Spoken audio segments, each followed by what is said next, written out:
Reconnaîtrons-nous nos proches au paradis? Réponse biblique. Avez-vous déjà pris le temps de réfléchir à ce à quoi ressemblera le paradis?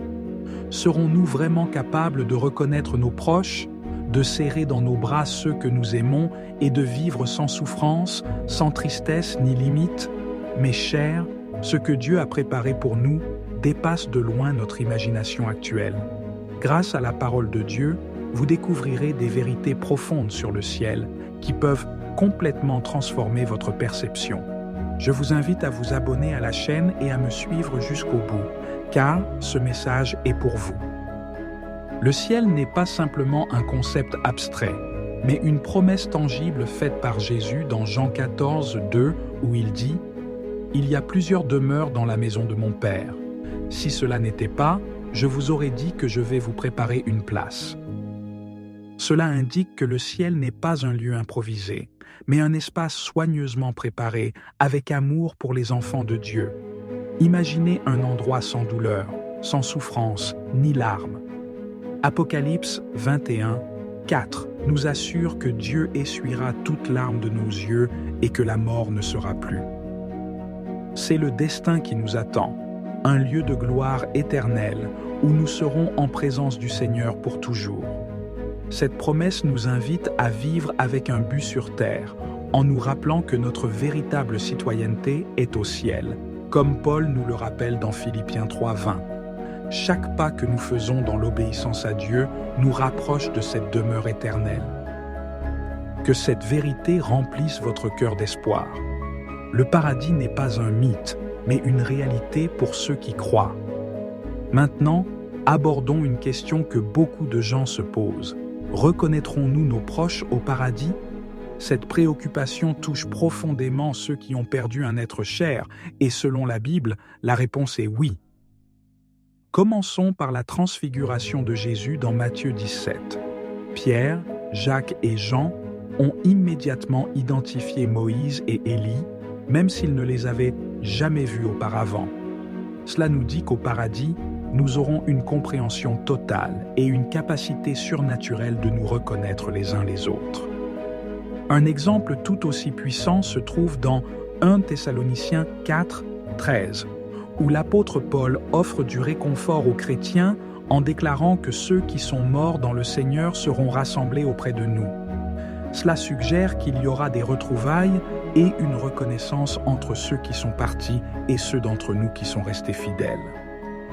Mais voici la partie la plus excitante. Ces relations seront transformées. Au paradis, il n'y aura ni douleur, ni ressentiment, ni souffrance. Les liens que vous avez formés ici seront purifiés et glorifiés par l'amour parfait de Dieu. Imaginez regarder un parent, une mère ou un ami et le trouver complètement restauré, reflétant la gloire du Christ. De plus, chaque instant vécu sur terre, chaque sourire et même les larmes partagées deviendront un témoignage éternel de la grâce et de l'amour de Dieu. Rien ne sera supprimé, tout sera racheté et élevé à un niveau que nous ne pouvons pas concevoir. Alors oui, vous reconnaîtrez vos proches au paradis, mais pas comme de simples souvenirs du passé. Ils seront complets, transformés et éternels. Maintenant, vous vous demandez peut-être, à quoi ressemblera ce corps glorifié dont parle la Bible? Dans le point suivant, nous explorerons ce que sera la vie au paradis, une question qui remplit nos cœurs d'attente. La Bible nous donne un aperçu fascinant du lieu que Dieu a préparé pour nous. Et croyez-moi, l'éternité sera bien plus étonnante que ce que nous pouvons concevoir. Apocalypse 21 nous assure qu'il n'y aura plus de mort, de tristesse, de pleurs, ni de douleur. Chaque larme sera séchée et la souffrance sera une chose du passé. Imaginez une vie où chaque instant est rempli de joie, de but et de paix, sans peur de l'avenir ni des cicatrices du passé. L'une des choses les plus étonnantes concernant la vie au paradis est que tout ce que nous ferons sera une forme d'adoration. Dans Apocalypse 22, 3, nous lisons que les serviteurs de Dieu le serviront. Mais ne pensez pas au travail tel que nous le connaissons ici, plein de fatigue et de frustration. Au ciel, chaque tâche sera accomplie avec joie, gratitude et énergie infinie, comme une participation directe au dessein divin. Et que dire des merveilles que Dieu a créées? Le paradis sera un lieu de découverte éternelle. Dans 13 Corinthiens, Paul mentionne que maintenant nous ne savons qu'en partie, mais qu'un jour nous saurons pleinement. Cela suggère que nous vivrons en explorant les mystères de la création et de Dieu lui-même. Il n'y aura jamais d'ennui ni de monotonie, car le caractère infini de Dieu garantit qu'il y aura toujours quelque chose de nouveau à apprendre, à expérimenter et à admirer. De plus, les relations au paradis seront pures et parfaites. Il n'y aura pas d'égoïsme, de ressentiment ou de malentendu. Imaginez vivre en complète harmonie, où chaque interaction reflète l'amour parfait de Dieu. Tous ceux qui seront au ciel partageront une profonde communion spirituelle, unis par un amour éternel qui transcende tout lien humain. L'adoration sera l'axe central de tout, mais elle ne sera ni forcée ni répétitive. Chaque acte d'adoration sera dynamique, rempli de gratitude et d'amour authentique. Être en présence de Dieu, le voir face à face, sera le plus grand privilège de notre existence. Comme mentionné dans Apocalypse 22, 4, ils verront la face de Dieu. Au paradis, il n'y aura aucune limitation physique ou spirituelle. Chaque jour sera une opportunité de vivre pleinement, d'explorer, de servir et d'adorer avec une joie qui ne s'épuisera jamais. Cela nous amène à une question cruciale. Pour la première fois, nous verrons le Créateur face à face, et nos cœurs seront remplis d'amour indescriptible, sans distraction ni limitation. Dans Jean 4, nous apprenons que Dieu est amour, et qu'être en sa présence, c'est faire l'expérience de l'amour dans sa forme la plus pure et la plus complète. Au ciel, l'amour sera le centre de tout, la base de notre adoration et de notre existence. Là, toute trace de conflit, de tristesse ou de malentendu sera éliminée, et seule la joie de la communion parfaite demeurera. Cependant, l'amour au ciel va au-delà de nos relations les uns avec les autres. L'expérience la plus profonde de l'amour sera avec Dieu lui-même. Comment pouvons-nous être sûrs d'être là?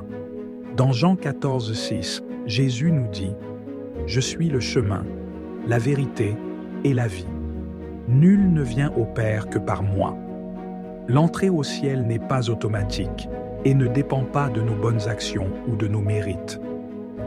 L'accès au ciel est un don offert par la grâce de Dieu par Jésus-Christ. Dans Éphésiens 2, 8, Paul nous rappelle « C'est par la grâce que vous êtes sauvés, par le moyen de la foi. Et cela ne vient pas de vous, c'est le don de Dieu. » Le salut est le plus grand don que Dieu puisse nous offrir, et il commence par une décision, croire en Jésus comme Sauveur et Seigneur de nos vies. Il ne suffit pas de le savoir, il est nécessaire de lui donner notre cœur, permettant à sa grâce de transformer chaque aspect de notre vie. Vous vous demandez peut-être, comment puis-je être sûr que je suis prêt pour le paradis? La réponse est d'accepter Jésus comme votre Sauveur, de vous repentir de vos péchés et de vivre pour lui.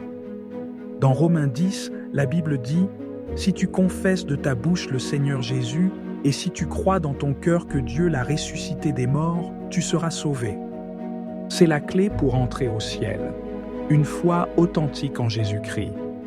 Si vous n'avez pas encore pris cette décision, je veux aujourd'hui vous inviter à le faire. Le paradis est réel, et Dieu a préparé un endroit merveilleux pour tous ceux qui croient en lui. Ne remettez pas à demain ce que vous pouvez décider aujourd'hui. Si vous désirez donner votre vie à Jésus et assurer votre place au paradis, priez avec moi maintenant. Seigneur Jésus, je te reconnais comme mon Sauveur. Je crois que tu es mort pour mes péchés et que tu es ressuscité pour me donner la vie éternelle. S'il te plaît, pardonne mes péchés et guide ma vie. Je te donne mon cœur maintenant et pour toujours. Amen. Si vous avez dit cette prière, soyez assurés qu'un nouveau chemin a commencé pour vous. Le paradis est désormais plus proche que jamais.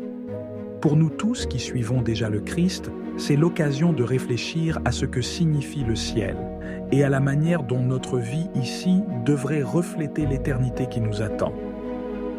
Si ce message a touché votre cœur, partagez-le avec d'autres et aidez à répandre l'espoir que le paradis est réel et que Jésus nous attend. N'oubliez pas de vous abonner à la chaîne et d'activer les notifications afin que davantage de personnes puissent entendre parler de l'amour et des promesses de Dieu. Que Dieu vous bénisse abondamment et que la vision du ciel transforme votre vie ici et maintenant.